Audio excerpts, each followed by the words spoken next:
Hey everybody, this is D Hunter, bringing another action figure diorama review.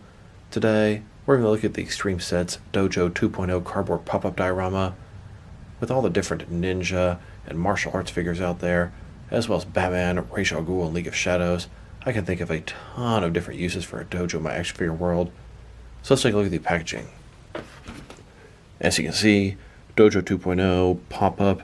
Here's an example of how it's going to look inside. Blank at the top. One side here, Dojo 2.0 diorama 1/12 scale. There's a barcode if anybody needs that. Back side, Extreme Sets pop-up diorama, Extreme Sets Incorporated, and the barcode again. So no further ado, let's open it up. I want to give a shout out to my boy RB. He runs an eBay store called RebTech. He sent me this item to review.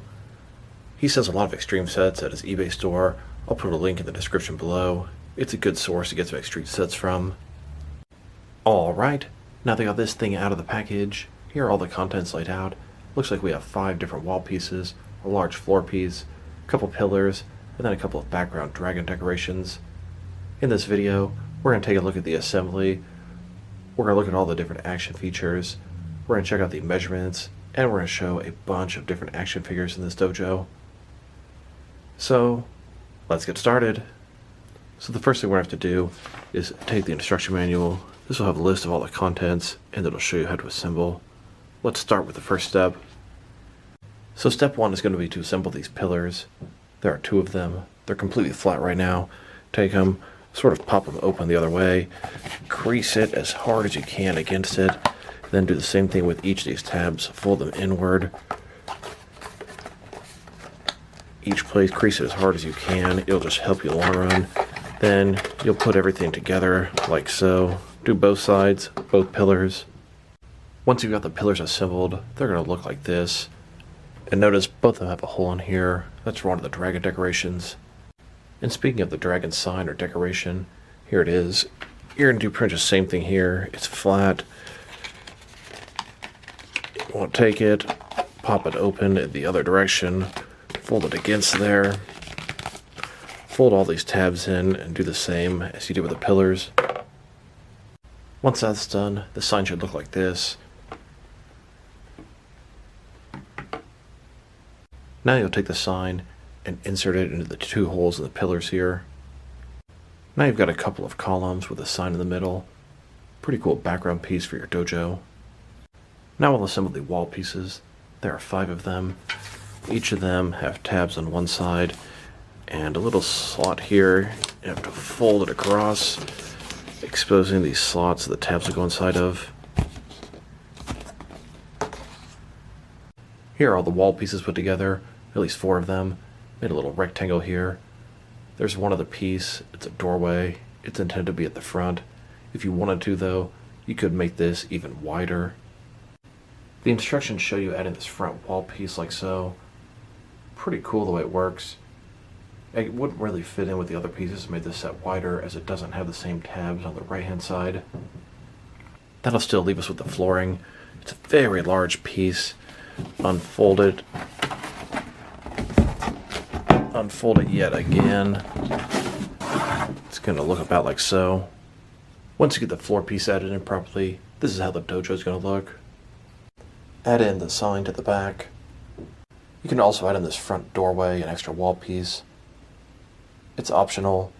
Biggest issue is it's going to obstruct a lot of your photography here. Now this wall piece does have a functioning door, which is pretty cool. The door can just sort of be removed. You can have it sort of sliding across. It doesn't make you fold it on the cardboard, so you're not going to damage it when you use it. I kind of like this feature.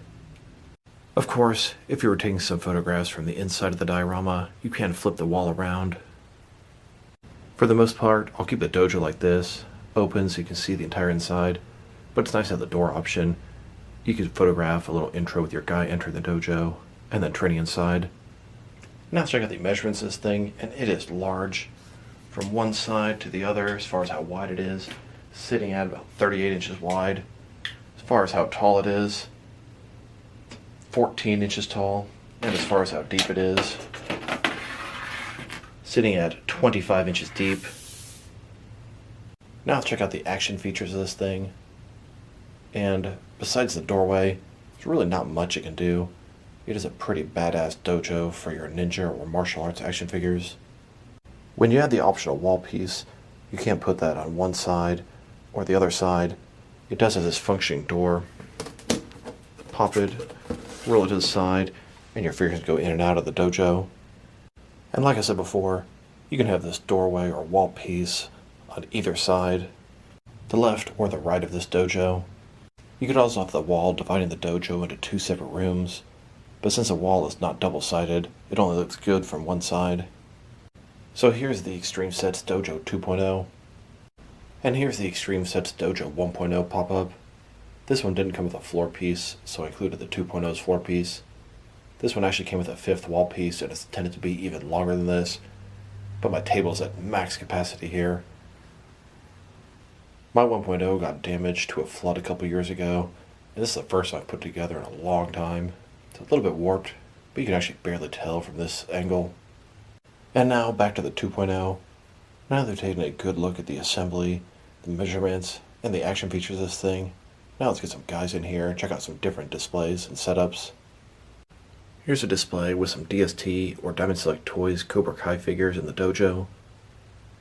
Here's Hamato Yoshi versus Oroku Saki. We have Splinter in the background there. Here's a Mattel WWE Wrestling Elite Ricky the Dragon Steamboat. He's in a perfect karate type outfit for this thing. And then here's Shredder and a bunch of foot soldiers training in the dojo. Shredder's making them compete to see who's the best. And just a side shot of the dojo match, because I really like this setup with the Turtles foot soldiers. And here's some Hasbro G.I. Joe classified figures. We've got Snake Eyes taking on Storm Shadow in the dojo. Here's some Hasbro Marvel Legends hand ninjas in the dojo. And then here's a Marvel Legends comic style Shang-Chi figure. And here with the Hasbro Marvel Legends Shang-Chi movie figures. And now here are a couple of Diamond Select Toys Bruce Lee figures in the dojo.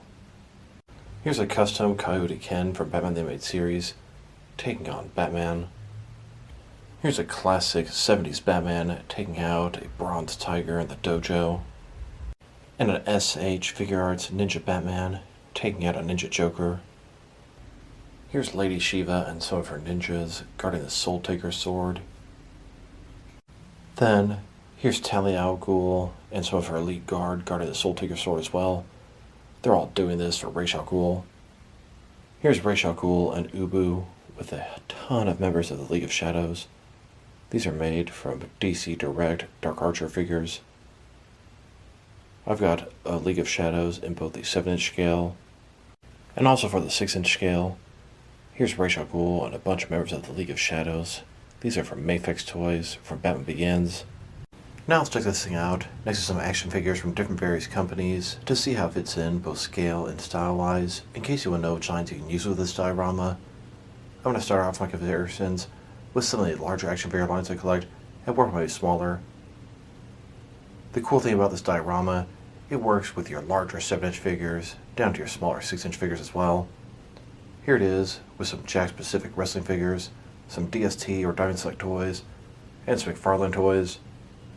And here it is with some DC Direct and DC Collectibles figures, some NECA figures, and some Mattel wrestling figures. Then with some Jazzwares AEW wrestling figures, some Mezco 112 cloth soft goods action figures, and some Mattel DC Universe Classics and Multiverse figures. And finally, here it is with some Mafex figures, some Hasbro Marvel Legends, and some SH Figure Arts action figures. Overall, this is an absolutely fantastic diorama. I didn't realize how nice this thing was going to be. I can put this thing to so many different various uses in my action figure world. This thing is absolutely huge. If you want to keep this on permanent display, good luck finding space for that. This thing's a little bit more on the basic end of Extreme Sets. Not too many action features, not too many extra pieces and accessories, but that's okay. I got this thing just for the dojo background. If I were to rate this thing, I'm going to give it a very strong 8 out of 10. I am very much enjoying this dojo. So this is D. Hunter, Thank you guys for watching this video. If you liked the video, press like below. If you have anything you want to say about the video, add to the comment section. If you want to see additional action figure and diorama reviews from me, press subscribe. I do appreciate when you do that. Once again, this is D Hunter. Thank you guys for watching this video, and I'll talk to you guys real soon.